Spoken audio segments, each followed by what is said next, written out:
Ya, hari ini saudara kita mau kirim roti, pisang, nanas, ada roti, dan juga ada pastel tutup sama telur.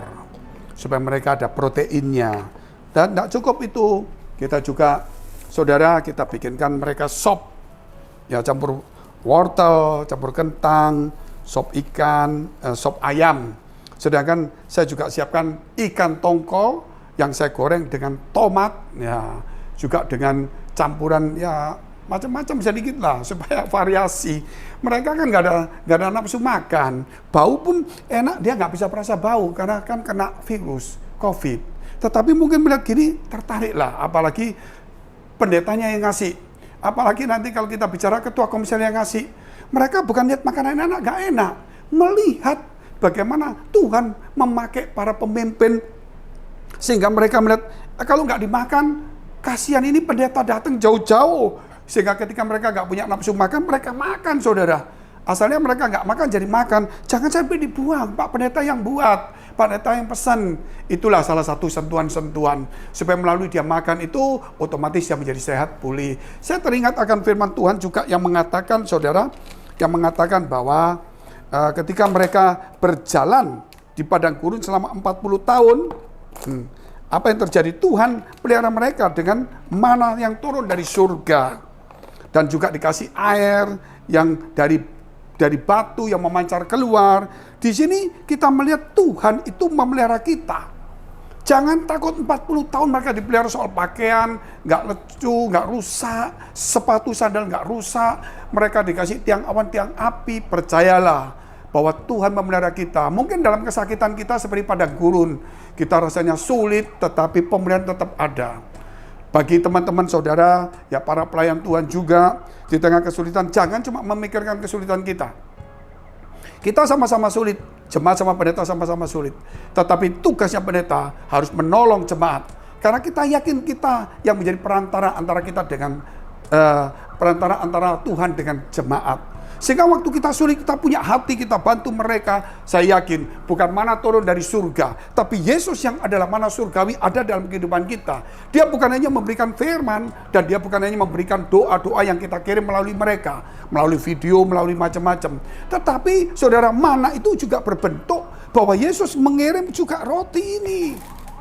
Melalui hidup kita, nggak main-main saudara, kita beli sampai kita pesankan makanan seperti itu, sehingga mereka tahu, ini nggak main-main. Gereja sulit, kita sulit. Kenapa gereja nolong kita ya? Siapa yang bisa bantu gereja? Gereja kan punya pegawai full timer, apalagi gerejanya 50 cabang, sewa tempat semuanya, belum pekerjanya, saudara. Terus bagaimana gereja tutup, harus bayar sewa? Bagaimana? Kok sekarang kasih makanan kita? Jangan. Tapi gereja tetap kasih. Terus mereka berpikir, memang Tuhan itu hidup ada di dalam gereja. Di tengah-tengah kesulitan, tantangan, gereja yang nggak mampu menjadi mampu. Gereja yang lemah menjadi kuat. Gereja yang saudara, orang-orang sendiri yang merasanya tidak punya harapan, punya harapan. Yang tidak punya apa-apa, punya apa-apa. Karena iman itu bekerja. Ini saatnya Tuhan bekerja melalui gereja. Saudara, inilah sedikit kita akan mau kirim ke mereka makanan. Karena saya mesti ngejar mereka beberapa tempat.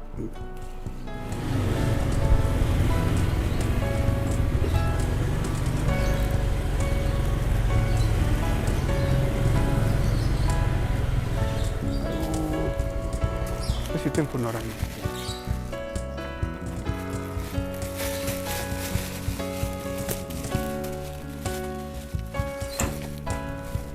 Halo, ya saya Fengki. Apa kabari? Sehat-sehat, sudah sembuh? Sudah. Semua sudah baik-baik? Sudah. Ya, kita mau doa ya sebentar ya. Mari, masuk. Ayo, masuk ayo. Mari, Pak, mari. Iya. Sebentar aja doa no. Ya. Yang ini yang belum si kecil. Sakit Jian? Masih Positif? enggak, negatif sudah, cuman Lelah. masih batuk, terus Oh, pendengarannya juga enggak bisa balik. wis dikai anu, dikasih apa namanya itu? Obat congkok yuk itu. Obat congkok yuk itu dia enggak mau, susah dia itu kalau Kasih ono gula titik lah, enggak apa-apa.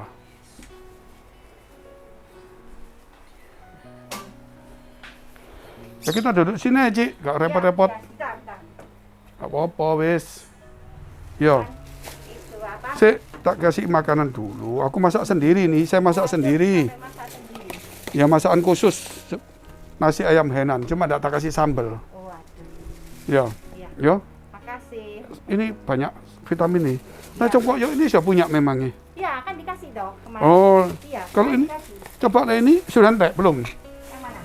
Coba ini Oh, itu PN. enggak ada, enggak. Bacaan ya. Iya, enggak dikasih itu. Ini untuk orang sehat juga boleh, Pak, tapi bacaan ya. Ya. Nah, isa aja dicampur, Cik.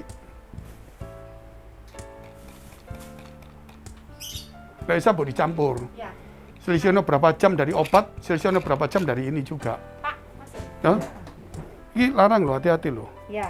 Itu bagus bacaan. Itu untuk badan kuat, untuk menghilangkan semua itu loh, lendir-lendir opo itu loh. Iya. Dan ini tidak pengaruh karena ini herbal. Memang lebih baik enak yang herbal. Herbal. Iya. Jadi dia itu pelan-pelan. Saya juga minum kok. Saya di awal itu kan minum herbal itu yang cair itu. Oh iya iya. Yang digodok sudah cair. Iya wis tak doano dulu ya. Doa yo. Pan, Doa yo. Pak ini keluar.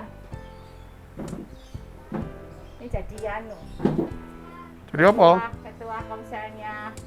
Ketua komisarnya apa? Apa, Pan? Ayo Distiller keluar ya? toh. Ya distiller 10. Oh, distiller 10. Oh, distiller. Ya, Kelompok masa 10. Oh. Distiller ya? Oh, distiller. Kamu distiller ya? Tak kasih. Kamu enggak ngomong ke KKS. Kamu distiller. Masa enggak ngomong minta Distiller tak kasih roti ya, distiller. doano aku gitu. Tak kasih roti ya. Enggak mau terbuka, enggak ah, kayak gitu. Sampai sekarang belum bisa. Nih. Ibu Lina dan anaknya satu keluarga yang sudah Tuhan pulihkan menjadi negatif. Tapi perjuangan cukup berat, kiranya Tuhan menjaga, memelihara, melindungi, memberkati keluarga tempat ini. Bahkan Tuhan memakai anaknya, berkati pekerjaan rumah tangga, kesehatannya dalam nama Yesus menjadi pulih kembali. Supaya anak ini yang sudah negatif tapi masih ada beberapa hal Tuhan, kiranya Tuhan menyempurnakan semuanya.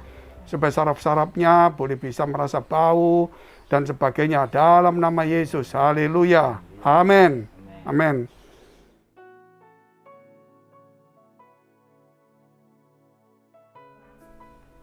Papanya kena. Nah, sini wis. Doa sini wis ya. Mas, Wis Bapak no. Ya enggak apa-apa yo. Doa yo. Terbaring lemah mertuanya itu. Kami saat ini berdoa untuk mertua daripada Bu Lina, kiranya supaya dia membuka hati menerima Yesus walaupun dia sudah lemah tidur, tetapi Tuhan kau bisa bekerja melalui doa dan iman kami. Dalam nama Yesus supaya menjadi kuat kembali, terutama Tuhan boleh menjadi anak-anak Tuhan. Dalam nama Yesus, biar Tuhan menjaga melindunginya. Haleluya. Amin. Kamu pernah gini? Nah, kan kamu tahu.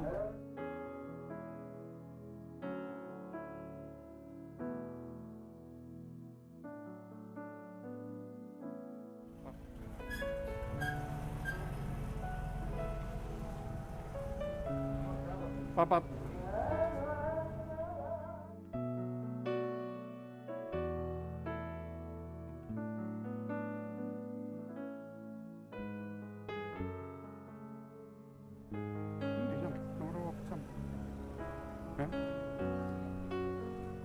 Kan 7 4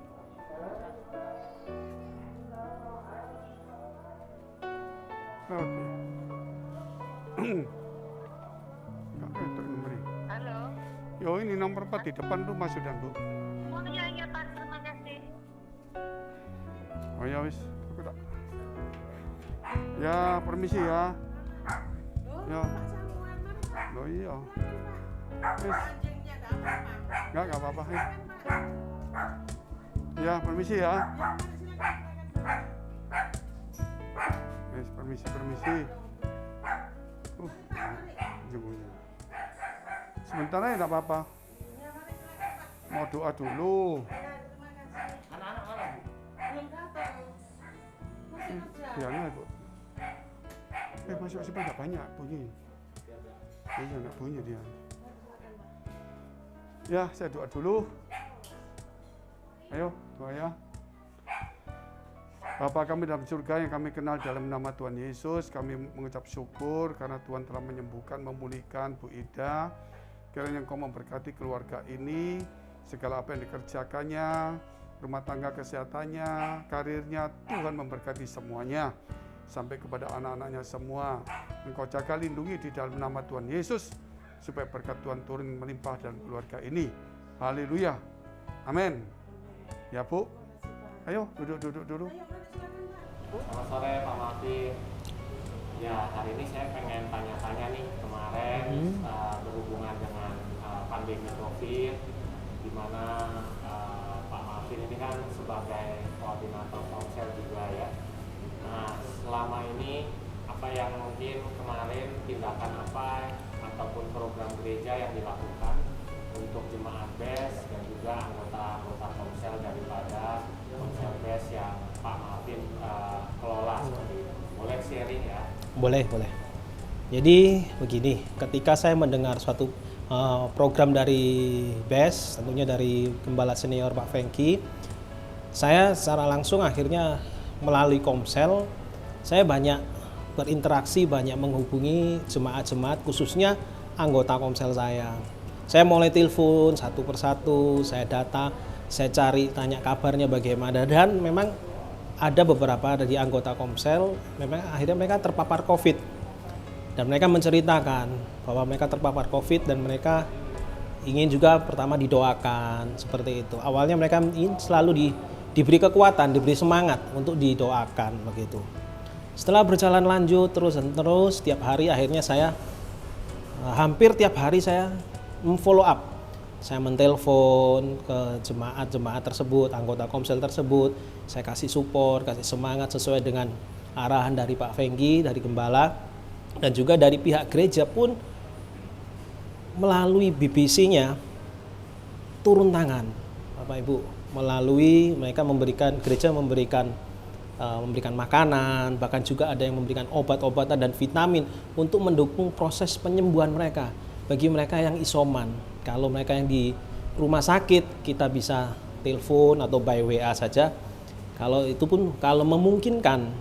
Tapi yang menjadi lebih fokus utama dari komsel adalah jemaat anggota komsel yang mereka isoman. Begitu, dan mereka puji Tuhan, mereka sangat diberkati, mereka sangat dikuatkan. Mereka merasa bersyukur bahwa mereka mau masuk dalam suatu komunitas, suatu gereja yang tepat, di mana mereka diperhatikan, mereka diperdulikan. Nah, mereka mendapatkan sukacita, mereka mendapatkan semangat. Saya pun mendapatkan sukacita dan semangat yang luar biasa. Akhirnya yang awalnya juga aja ya, agak ada ketakutan, kekhawatiran tentang COVID. Tapi ketika saya memberikan semangat, satu sukacita, memberikan support kepada jemaat, saya pun merasa diberkatin. Saya juga akhirnya khawatir itu pun tidak ada, khawatir itu hilang. Hari demi hari saya lakukan terus untuk memfollow up jemaat. Seperti itu. Oke, mungkin kalau dari jenis bantuan ataupun program yang diberikan apa aja sih selain tadi ada kita memperhatikan ya. Lalu ada nggak sih mungkin sumbangan makanan atau bentuk vitamin ataupun juga bentuk-bentuk perhatian lain yang kita berikan pada jemaat seperti itu? Kalau untuk makanan tentu saja ada. Jadi gereja BES melalui timnya selalu memperhatikan. Bahkan tiap hari dikirim makanan, bahkan ada yang dimasakkan sendiri juga oleh Pak Gembala juga, yang akhirnya disalurkan juga kepada jemaat-jemaat tersebut. Bahkan obat-obatan, vitamin-vitamin yang dapat mendukung proses penyembuhannya mereka. Jadi gereja tidak tinggal diam, cuma diam saja, tetapi gereja mau bergerak. Pak Fengki menjadi contoh teladan yang luar biasa bagi kami semua, juga dari pengerja gereja, memberikan contoh sehingga kami pun melakukan hal yang sama seperti itu. Shalom, saya Pak Joko dari Gereja BES Kupang di NTT. Saya berterima kasih sekali kepada Gereja BES yang selama ini membantu saya pada saat isolasi mandiri. Pada saat saya diketahui bahwa saya terkena virus COVID-19, saya menghubungi Pak Gembala Rofian untuk didoakan. Dan saya mengucap syukur sekali, hampir setiap hari Pak Rofian Muda Bapak Gembala BES Kupang mendoakan saya melalui video call dan rekaman video. Saya juga berterima kasih untuk Bapak Hengki Oematan yang sudah membantu saya berdoa juga. Dan saya yang tidak habis pikir, Bapak Gembala Rofian selalu mengirimkan saya buah-buahan. Jadi saya berpikir, gembala mana yang bisa seperti begini. Biasanya kami yang jemaat yang selalu melayani gembala, tapi ini hal yang luar biasa, pengajaran daripada gereja BES. Bapak Hengki membantu saya mengirim madu dan jahe merah, dan itu sangat membantu sekali karena bisa menolong saya membantu dalam pemulihan COVID ini. Saya berterima kasih sekali untuk gereja BES, terutama Bapak Hengki yang sudah membantu doa saya melalui video sehingga dapat menguatkan saya. Kadang saya berpikir bahwa ya COVID ini cukup berat buat kami karena saya isolasi mandiri dan istri saya juga sama-sama berdoa kami kena COVID ini. Saya berterima kasih untuk gereja BES Kupang. Haleluya.